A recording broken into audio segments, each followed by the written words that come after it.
Thanks to everyone for being here today. I'm Madison Mayor Renee Bartlett, and I'm here with Pastor Spencer Beach of Building Church and Dr. Ed Nichols, Superintendent of Madison City Schools. Thank you for meeting us over here in the police department. We have municipal court going on in our council chamber, so we were not able to give you this announcement over there. As you know, members of our community, tenants of the Sutton Apartments at 190 Shelton Road, through no fault of their own, had their water turned off last Thursday due to their landlord's failure to pay their Madison Utilities water bill. Yesterday, the city learned through media reports that Madison Utilities has permanently closed the account on the property owner and will not be turning the water back on. We want to thank everyone who has come together to help the families living in Sutton Apartments this week. Specifically, we want to extend our gratitude to Legal Services of Alabama, Shower Up, the American Red Cross, One Generation Away, Publix, Kroger, Madison City Schools, the Building Church, Refuge Church, and I just heard that Champy's delivered some water today. This week, our building and fire departments inspected the Sutton Apartments and consider them unsafe and a public nuisance. Right now, our goal is to help the remaining tenants relocate out of the Sutton Apartments by the end of next week. I have spoken to Huntsville Utilities and confirmed that they will not turn off any electricity until we can help the tenants move out next week. To do so, 2 organizations are helping collect donations to assist the tenants. To share more information about how the public can assist, I'll now turn it over to Dr. Ed Nichols, who will be followed by Pastor Spencer Beach. Thank you, Mayor Bartlett. And first of all, let me say I appreciate Pastor Beach. We've been friends for many years, and they have always been a great partner with the school district and the community. But I especially want to thank Mayor Bartlett, who immediately when this situation began to arise reached out to me to make sure that we as a school district were aware of what some of our families that have school children could be facing. Our social work team, along with Lee Shaw, who helps with our student support organization, immediately began to work to assist 4 families that we know had children in our school district. Our school counselors, our principals at each of these schools reached out to these families, and we are working through our program of SOS, where donations are given to help students when they reach any type of crisis financially, whether that would be field trips or supplies or anything. The generous donations of the community have helped us to do this in the past, and we will utilize those funds to help families. Now, Lee Shaw and our social team have worked to find a location for our 4 families in an extended stay hotel while they're trying to find a new place to go. And through those donations, we will be able to help them pay the rent while they're there until they can relocate. I know there'll be donations for others that Pastor Beach will talk about that do not have children in the school district, but certainly we want to help anybody that's there, and folks can give for the school children through the Give Now site on our website at Madison City Schools. But I just want to again say thank you, Mayor Bartlett. Immediately, Mayor Bartlett reached out, and the reason that as a school district we are prepared to help those families today is many years ago when Mayor Bartlett was the president of the school board, she felt like we needed someone in our community that would work to do that, and she actually was the president that created the position that Lee Shaw is in today, and Lee coordinates with our social workers to do that. So again, we're here to assist our families, to help our kids, and we certainly appreciate our local schools. I certainly appreciate the community, Pastor Beach and the church, and Lee Shaw on our team. So thank you. Just want to take a moment and say thank you to Mayor Bartlett, also to Dr. Ed Nichols. You know, when events like this happen, we want to come together as a community. So last night I reached out to Mayor Bartlett and said, is there anything we can do? We want to be engaged, we'll be fully a part of what's happening here. And so from that, Building Church, we decided to establish a fund to help those who do not have children in the Madison County school system. So there is approximately 10 to 12 other families who are going to need short-term temporary housing. So we have created a site where people can go on and donate towards that and help us accommodate those families by paying for those needs in this short-term stay situations. There's also a place on our site for an application where the families who've been affected through this difficulty can apply for assistance for even some short-term, extra short-term care for housing.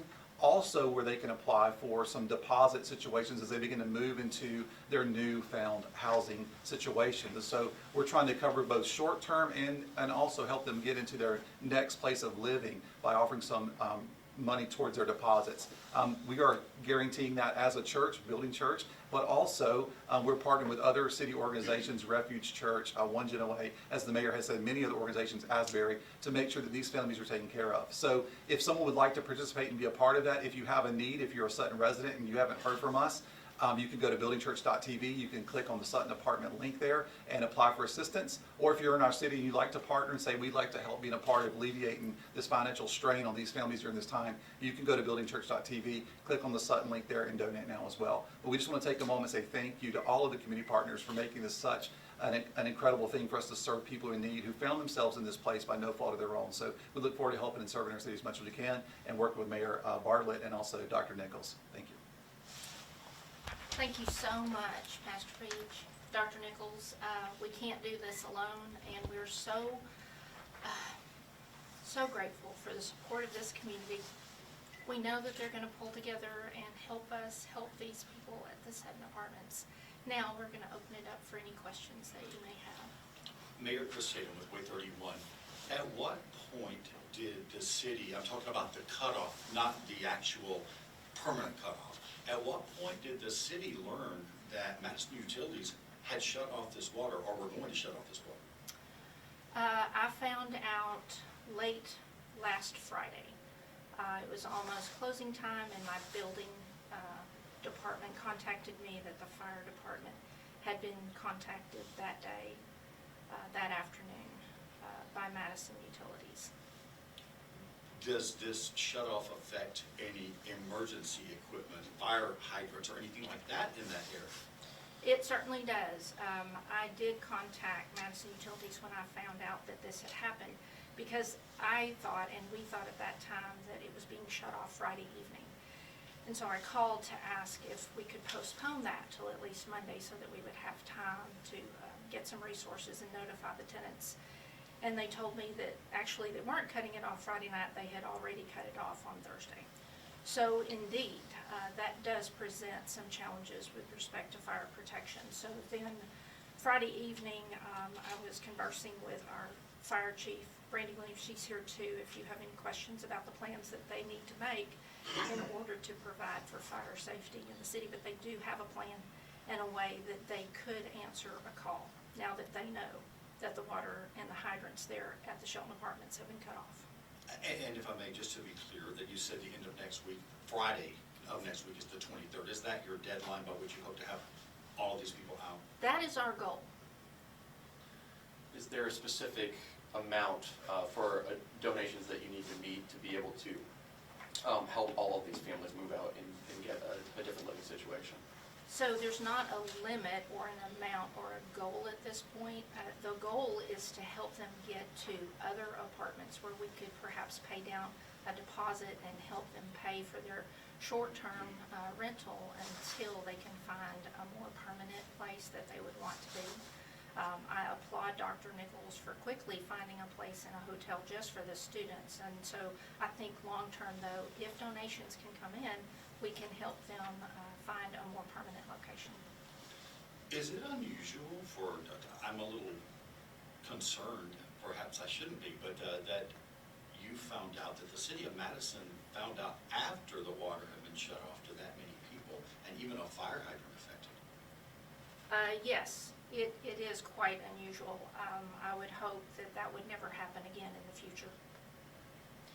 when did the city find out that Madison Utilities had officially disconnected the property owner's water account, thus making it essentially impossible to get water back on at all? We found out yesterday when news media reported it. That's how we found out. So again, two very clear incidents in which the city did not get any kind of notice from Madison Utilities. Is that a violation of any policy, or is there just a bad communication on their part? How does that happen? Because that doesn't seem like it should have happened. I agree with you that that should not happen. We will be discussing this with their board and those who manage Madison Utilities, but they are an independent organization.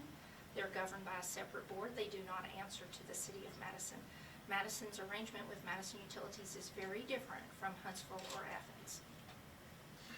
And as you look forward to help these people get into different apartments, as you had mentioned, are there specific ones nearby that you have had conversations with? Because I know there are multiple that have come to the apartment complex. I think Madison Landing and Ashford Terrace Apartments were saying that they're willing to help, maybe give 1 month rent-free, things like that. Have you been in conversations with any of the apartments? So we have not, but we will be. Our first step is to go to the apartment complex and get a current count of the number of residents that actually need help. We understand that some of them have already moved to other locations. Today at noon, Refuge Church is going to be delivering food bags as well as mini fire extinguishers. And so we're going to help disperse those and distribute those this afternoon and hope to have a more up-to-date count so we know what we're actually dealing with. What's the plan with the Sutton apartments for the future? I mean, just a bunch of buildings that are going to be, abandoned at the end rate. Does the city have any plans for them in the future? Of course, once we had the inspection done by the fire department and our building department, with the results of that, the next step would be to have an order to vacate. And so we are working with our attorneys and working through that process. It does take some notice to be able to do that, perhaps an act even by our city council, so we'll know more after they meet actually today. And so there is a legal process that occurs that is governed by the city. But our goal is that regardless of what that process is, we want to help the tenants who are there now get out before we start moving forward to vacate the property. And may I ask, regarding this inspection in which you found these apartments unsafe, can you tell us some of the things that inspection uncovered that has you concerned? I have our fire chief here today who can talk to you about the specific findings of the fire inspection.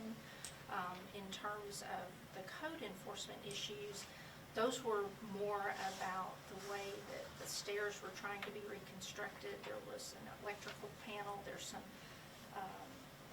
fire alarms that are not working, so smoke alarms and things like that. So if you would like our fire chief to give you some details about what their findings are and what their plans are to be able to keep the place protected during this period that the water is off.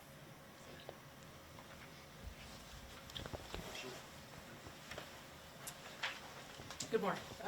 As far as the list of items that we had identified in the inspection, we identified significant electrical exposures, such as wiring that's just exposed in walls from where previous work was being conducted and has since been ceased.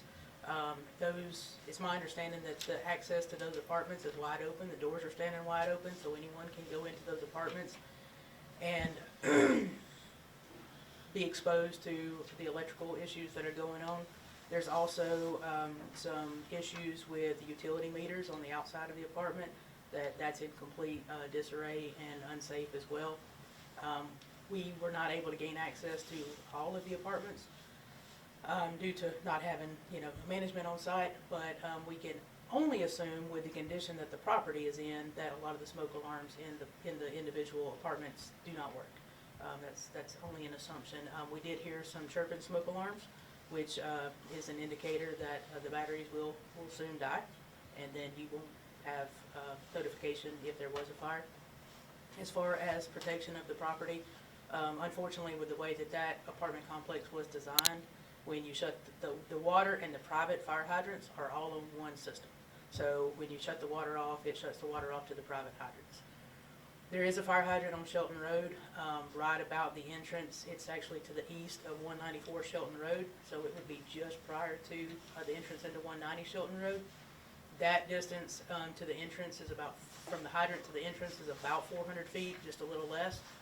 And then you're talking about, you know, more than 1,000-foot lay back into the very back building of the property. But, you know, we have 1,000 foot of hose on each engine, and then we have the option to relay pump throughout the complex, and that's just lining pumpers up and laying hose into from the hydrant to one pumper and then hose to the next pumper at the fire.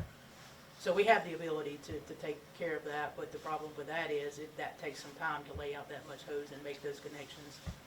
We do have a minimum of 500 gallons of water on our trucks. Some of our trucks have 1,000 gallons of water, so that's going to buy us a few minutes to get the water supply process going. I'm assuming that steps up the need to get these people out of there quickly with fire hazards and no real water supply to fight the fire. Absolutely it does, because, you know, it just hinders our ability to protect people that are in the buildings. And then, of course, going forward, once the building is vacant, you know, one thing that we never want to assume is there's no one in there, because, you know, there can be people break in, there can, you know, be a population that, you know, gets out of the cold. So we always want to assume there's someone in there, and we always verify that by doing searches. But it would be helpful for us to know that the property is secured at least. Any last questions? I have one or two, Mayor, sorry. Okay. I was just going to ask if the city has been able to get into any sort of contact with the property owners or property management company? No, we have not, and I think that that's a common theme that I've heard from others who are also trying to contact the property owners. I will say, though, that today, when we conclude this press conference, you will see information on our website, so that the public, a lot of members of the public, have been contacting us, posting on social media, how can we help? And because of the kindness and generosity of Building Church, their members, and also Madison City Schools, we will have 2 links that the public can access if they would like to contribute. Every small donation will help us help these poor tenants in the Sutton apartments. Fox 54 Plus has your news, sports, and weather. Start your evening with Fox 54 at 5:30, delivering the latest headlines and live reports straight from the scene. Then, stay informed with Fox 54 News at 9, featuring your Tennessee Valley certified most accurate weather impact team, tracking everything from tornado threats to traffic delays during severe weather. Fox 54 Sports Extra brings you more of what sports fans crave, with deeper insights, expert analysis, and all the action that matters most. On Fox 54 Plus, you'll also find Alabama politics, plus 24/7 weather radar and real-time forecasts to keep you ahead of the storm. Looking for a quick recap? Don't miss Fox 54 Week in Review, highlighting the biggest stories of the week. Jumpstart your morning with Morning Rush, fast-paced news updates featured with uplifting stories from across the globe. Get your entertainment fix with Getting Real, where we break down movie reviews, top 10 lists, and spotlight the newest film. Die Hard fan? Locked On Sports dives deep into the Crimson Tide, the Tigers, college rivalries, and pro action. True Crime Warrior Style? Killer Cases brings you gripping real-life stories that stick with you. Hungry for more? Cooking with Style serves up mouth-watering recipes that are easy to make and impossible to resist. From movie previews before you head to the theater with Take a Look, to must-know headlines from across the region and around the world with In the News. Watch all of these shows on demand and also on the Fox 54 News app, available on Android and iOS devices, streaming 24/7.